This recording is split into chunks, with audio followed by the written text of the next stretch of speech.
In back-to-back-to-back arcs, Oda just gave us the Shaq and Kobe 3P when it comes to admirals waving the white flag. Several white flags have been risen, and if you're an Admiral supporter, I'm sorry, this video is not for you. You are on a losing streak right now. Your hope of recovery is nil. There is a good chance that you will not be the GOAT. You will never claim the title of the world's greatest, whether it be in boxing, basketball, soccer, tennis, you name it. Admiral stands are not winning the cup.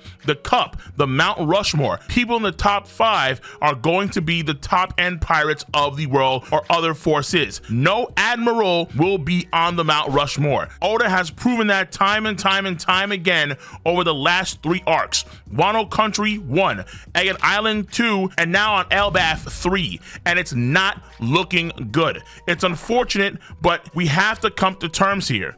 And the terms are either you submit and take the knee, or you burn to Dragonfire, Daenerys Targaryen style. That's it. I offer you a choice.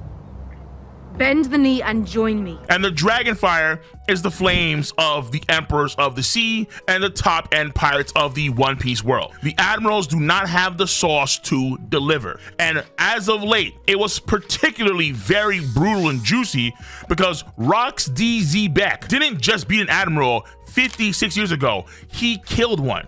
Yes, in One Piece, he killed someone. That's how you know it is particularly insane. Not knocked out and comes back a few weeks later, has a few scars on them, maybe missing a limb or two. No. Killed. Their legacy is over. Nixed, done. The only other admiral that was killed in the story is non-canon, and that's Film Z Zephyr Sensei. Rest in peace, the guy's forever goated. Honestly, I cannot dunk on that man anyway. I love him too much. But this nameless person was brutalized so badly by Z-Beck that it was done off screen in the latest chapter. It was done off screen, and his wounds were so grievous that the doctors that were managing over him for a period of time afterwards couldn't save his life. And we don't know if he got stabbed in the back by Rox. Rox dropped an Acme warhead on his skull, slipped some plutonium in his back pocket, or even quantum teleported the dude to a higher dimension. He met Jesus. Get ready to receive some Holy Spirit. And Jesus smacked him with his sandal. However Rox did it, as far as we know, he gets a golden W. And the Admirals, as a collective, get a fat, juicy, succulent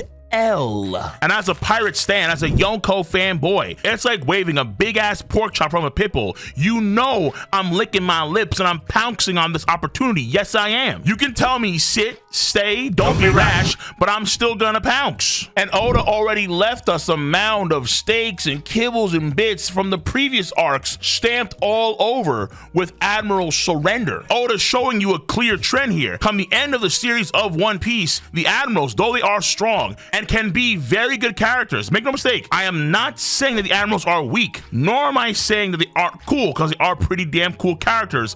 And on top of all of that, they are by no means bad characters. In fact, last arc, Kizaru, pretty damn good character. Fujitora has always been a pretty good character. And Kuzan, as of late, former Admiral, got a nice sprinkle of love, a healthy dose for his character when Garp invaded Full Lead Island. But in the battle between pirate and marines in the One Piece world, which does branch out to the One Piece fandom, I myself being firmly on the side of the pirates while others running defense for the marines, which made a lot of sense in the pre-time skip when the Admirals were the most threatening force to the Stratton Company. Long Ring, Long Land with Aokiji and Shoboning Archipelago with Kuzan proved that they were the biggest threat to the Straw Hats. However, long are those days. They are ancient history. And in a world like One Piece, people have to remember a quintessential fact. Not yet. But in order to understand this quintessential fact, we first got to go over the facts of the last 2 arcs. And let's start off with Wano Country, where multiple white flags were raised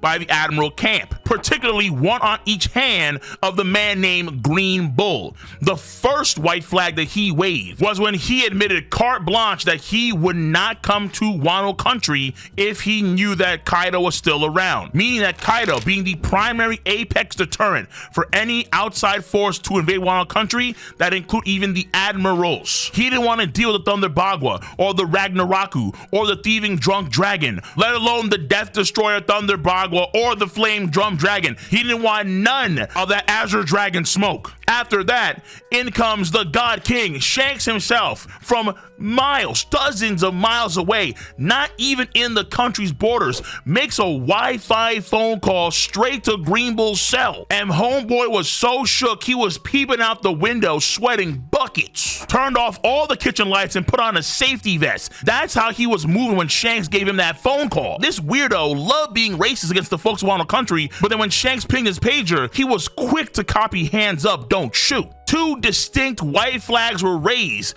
at the Admiral camp, and then Sabo and a few good men pulled up to the Holy Land and did what they did. Hold up. Oh no, wait a minute. But that's not a white flag on the Admiral camp compared to the top end pirates of the world. No, that's a revolutionary flex. And I've addressed that more than enough in many videos. But what happened in the next arc is absolutely a white flag in favor of the pirates, the men and women that make Davy Jones proud. Drink up me, Hardy Joe. And ladies and gentlemen, boys and girls, I'm talking about none other than the Monkey Massive. The Monkey Massive. Nika D. Luffy versus Kizaru. You see, a lot of Admiral supporters have always preached about the word of, well, Kizaru was going to try and head off Big Mom so she couldn't meet with Kaido and start her own Legion of Boom over there in Wano Country. Man thought he was the 2015 Patriots. However, what we see an arc later on Egget Island is Kizaru up against the Looney Tunes Tweaker, the Animaniacs Madness, the Goofy Go-Getter, the Straw Hat Speedy Gonzalez Stud, the Toon Force Wonder himself, Luffy. And Luffy put on a show. We have confirmation, though I'll admit not canon, but we have confirmation from the directors via animators like Richard Chansard that during their altercation, Luffy was not trying to beat Kizaru in earnest. Luffy knew the mission, he understood the assignment, and he was aiming to get straight A's, a perfect score on the assignment. Did he fail? No, Lilith was saved. So he did pass, albeit barely. The fact of the matter, though, is that when Monkey D's has put up his dukes in the first round of the fight against Kizaru, who had advantages going into that first fight, guess what? He still got White Star gunned, and homeboy was feeling dizzy, doing his best rendition of Mr. Stark. I don't feel so good.